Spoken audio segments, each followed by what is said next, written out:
Les 9 lions les plus rares au monde. Aujourd'hui, nous allons nous pencher sur les lions et les espèces de lions extrêmement rares ou inhabituelles.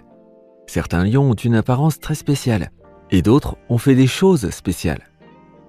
Numéro 9, la coalition des lions de Mapogo. La coalition des lions de Mapogo était un groupe de lions sud-africains mâles qui contrôlait la région de Sabi Sand dans le parc national Kruger. La coalition est devenue célèbre pour son énorme pouvoir et sa domination spectaculaire sur une superficie d'environ 70 000 hectares. On pense que les Mapogo ont tué plus de 100 lions et lionceaux en un peu plus d'un an. À son apogée, la coalition était composée de 6 mâles. Le leader Makulu, Rasta, Scar, Pretty Boy, Kinky Tail et Mr. T. Le plus vieux mâle Mapogo, Makulu, n'aurait aucun lien de parenté avec les 5 autres lions. Dans les premiers mois de l'année 2006, les 5 jeunes lions et Makulu ont quitté leur groupe. Ils devaient désormais se battre par eux-mêmes. Mais ils augmentaient leurs chances de survie en restant ensemble. En grandissant, ils ont pu abattre de grandes proies comme des hippopotames, de jeunes rhinocéros et même des girafes. Pendant la chasse aux buffles, Kinky Tail et Mr. T étaient souvent très agressifs. À plusieurs reprises, le groupe est entré en contact avec d'autres groupes de lions, mais a réussi à les pourchasser ou à tuer les autres mâles alpha. Après avoir éliminé toute concurrence, les Mapogo contrôlaient 8 groupes de lions. Numéro 8, le lion des cavernes. Le lion des cavernes eurasiatiques est une espèce éteinte, apparentée au lion, qui mesurait environ 3 mètres de long. Elle a vécu en Europe et en Asie du Nord au Pléistocène. Cet animal était un puissant prédateur et se nourrissait entre autres d'équidés, de cerfs et probablement de charognes. Tout comme le lion d'aujourd'hui, ce félin tuait sa proie en l'étouffant ou en lui mordant le cou avec ses crocs courts. Le lion des cavernes était considéré comme une sous-espèce du lion ou du tigre. Des études génétiques récentes ont démontré qu'il était plus proche du lion, mais qu'il s'agit d'une espèce distincte. Numéro 7, le lion du Cap. Le lion du Cap est une sous-espèce du lion qui se trouvait autrefois dans la province du Cap, au Natal en Afrique du Sud. On dit que les mâles avaient des crinières très épaisses, de couleur sombre, qui leur couvraient la tête, le cou, la poitrine et tout le ventre. Depuis l'année 1865, aucun lion du Cap n'a été aperçu. Un spécimen empaillé est exposé au musée de Wiesbaden et un autre est conservé dans le musée naturaliste de Leyde. Les visiteurs ne peuvent le voir qu'accompagnés d'un guide. Le lion du Cap était décrit comme très grand, avec des oreilles présentant une bordure noire et une crinière noire qui s'étendait au-delà des épaules et sous le ventre. Le zoologiste américain Edmund Heller a décrit le crâne du lion du Cap comme étant en moyenne plus long d'au moins 25 mm que celui des lions équatoriaux, bien qu'il soit relativement étroit. Il considère que le lion du Cap est clairement plus grand que les autres lions d'Afrique. Numéro 6. Sizanani. Sizanani faisait partie d'une portée de plus de 20 petits. Mais en décembre 2007, le père de Sizanani a été tué par la légendaire coalition de lions Mapogo. De nombreux lionceaux ont été victimes de ces attaques, tout comme plusieurs lions adultes d'ailleurs. Le frère de Sizanani a subi une blessure grave à la hanche et il l'a aidé à survivre. C'est de là qu'il tire son nom, car Sizanani signifie « travailler ensemble ». Fin 2012, son frère a été tué par d'autres lions. Sizanani s'est alors enfui vers le nord. Il a acquis une notoriété légendaire dans la région, car il réussissait à tuer des buffles adultes tout seul. En août 2013, il a donné naissance à sa première portée de petits. Malheureusement, elle a été tuée par d'autres mâles. Sizanani a alors disparu, et tout le monde a commencé à supposer qu'il était mort. Et puis, du jour au lendemain, il a fait son retour. En septembre 2014, il est réapparu après des mois d'errance en solitaire, ce qui lui a valu son surnom de lion fantôme. Numéro 5. Ligre. Le ligre est issu du croisement entre un lion mâle et une femelle tigre. Les ligres connus à ce jour sont nés de la manipulation de l'homme, soit génétique, soit en plaçant tigre et lion dans un même enclos. Dans la nature, les lions et les tigres ne se trouvent généralement pas dans la même région. Un ligre ressemble à un grand lion avec des rayures de tigre. Comme les tigres et contrairement aux lions, les ligres aiment nager. Comme de nombreuses espèces hybrides, les ligres deviennent plus grands que les 2 animaux parents.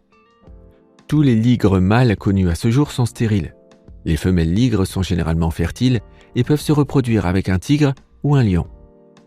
Numéro 4. Lion blanc. Le lion blanc est une mutation de couleur rare du lion. On pense que les lions blancs étaient originaires de la région de Timbavati en Afrique du Sud. Les lions blancs ne sont pas albinos. Leur couleur blanche est causée par un trait récessif, appelé leucisme, dérivé d'une mutation moindre dans le gène qui cause l'albinisme. Ils vont du blond au presque blanc, et cette coloration ne semble pas nuire à leur survie. À partir des années 1970, les lions blancs ont été retirés de leur environnement sauvage et envoyés dans des zoos et des cirques du monde entier. Après 1992, aucun lion blanc adulte n'a été vu dans son habitat naturel. Le Global White Lion Protection Trust a donc commencé en 2004 un programme de réintroduction des lions blancs dans leur habitat naturel. La progéniture de lions blancs en captivité a été graduellement intégrée à des populations de lions jaunes nés à l'état sauvage. 3 troupeaux de lions blancs à haute intégrité génétique ont été établis avec succès et chassent de manière autosuffisante dans leur habitat naturel. Numéro 3. Le lion d'Éthiopie. Une équipe de chercheurs internationaux a fourni les premières preuves ADN complètes que les lions du zoo d'Addis Abeba en Éthiopie sont génétiquement uniques. Bien qu'on ait constaté depuis longtemps que certains lions d'Éthiopie ont une grande crinière sombre, couvrant la tête, le cou et la poitrine jusqu'au ventre, et qu'ils sont également plus petits et plus compacts que les autres lions, on ne savait pas jusqu'à présent si ces lions représentaient une population génétiquement distincte. Il y a 20 lions qui vivent dans le zoo d'Addis Abeba, la capitale de l'Éthiopie. Ces lions appartenaient à la collection du défunt empereur d'Éthiopie, Haïlé Sélassié. Il a fondé le zoo en 1948 et on pense que les 7 premiers lions, 5 mâles et 2 femelles, ont été capturés dans le sud-ouest de l'Éthiopie. L'équipe de chercheurs a montré que ces lions en captivité sont génétiquement différents de toutes les populations de lions connues. Les chercheurs ont comparé des échantillons d'ADN de 15 lions du zoo d'Addis Abeba, 8 mâles et 7 femelles, avec des races de lions à l'état sauvage. L'équipe de chercheurs recommande la mise en place d'un programme d'élevage en captivité, comme premier pas vers la conservation de cette population réellement unique. Numéro 2. Le lion de Barbarie. Le lion de Barbarie, ou lion de l'Atlas, était un lion d'Afrique du Nord qui a disparu à l'état sauvage. Il existe des spécimens connus en captivité, supposés être des lions de l'Atlas ou des descendants. Ce lion a vécu dans toute l'Afrique du Nord, du Maroc à l'Égypte. Le lion de l'Atlas était un lion imposant à la crinière longue, essentiellement noire, qui couvrait la tête, les épaules et le ventre de l'animal jusqu'à l'aine. L'arrière de sa tête était élevé, il avait des jambes courtes et une poitrine profonde. Le lion de l'Atlas était la plus grande race de lions. Il pesait 200 kg et faisait 3 mètres de long. La population de lions de l'Atlas a d'abord été considérablement réduite par les Romains, qui recherchaient des animaux sauvages pour les spectacles donnés au Colisée et dans d'autres arènes. Vers 1880, plus de 100 lions ont été tués en Algérie en une année, suite à l'instauration d'une prime par tête. À la fin du siècle, le lion est devenu une espèce rare. Le lion de l'Atlas s'est éteint dans la nature en 1920, lorsque le dernier spécimen a été abattu au Maroc. Jusqu'au XIXe siècle, le lion de l'Atlas pouvait être vu dans la plupart des zoos européens. Cela explique pourquoi les lions du zoo de Bruxelles appartenaient à cette sous-espèce. Les lions du zoo de Témara à Rabat au Maroc et certains autres lions d'autres zoos ailleurs dans le monde présentent encore les caractéristiques du lion de l'Atlas. Un projet ambitieux a été lancé pour déterminer quels animaux étaient génétiquement les plus semblables au lion de l'Atlas. L'objectif est de mettre en place un programme de réintroduction de la sous-espèce. Le lion de Barbarie est l'emblème du royaume du Maroc. Les joueurs de l'équipe marocaine de football sont d'ailleurs surnommés les lions de l'Atlas. Et numéro 1, le lion noir. Des images d'un lion noir sont apparues sur Internet. Une petite recherche sur le web indique que la photo est une photo truquée d'un lion blanc. Quel dommage. Cela m'a poussé à vérifier si l'on pouvait trouver des infos sur les lions noirs.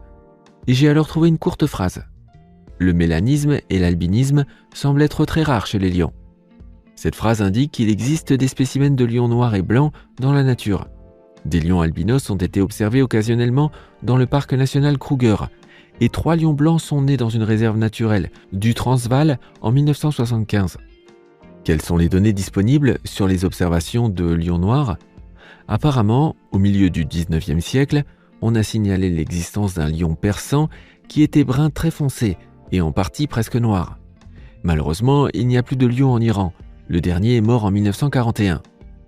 Il semble qu'un lion partiellement noir soit né au zoo de Glasgow en Écosse. La couleur noire était peut-être due à des cellules cutanées anormales. Une lionne noire a également été signalée dans la brousse africaine. Des troupes entières de lions bruns foncés ou noirs ont également été signalées, ce qui indique qu'il pourrait s'agir d'un trait génétique. Par conséquent, la conclusion est qu'un lion noir pourrait exister, mais qu'ils sont extrêmement rares. Quel type de lion souhaiteriez-vous rencontrer lors d'un safari ou d'une visite au zoo? Faites-le moi savoir dans les commentaires. Cliquez sur le bouton like si vous avez aimé cette vidéo. Et à demain pour une toute nouvelle vidéo.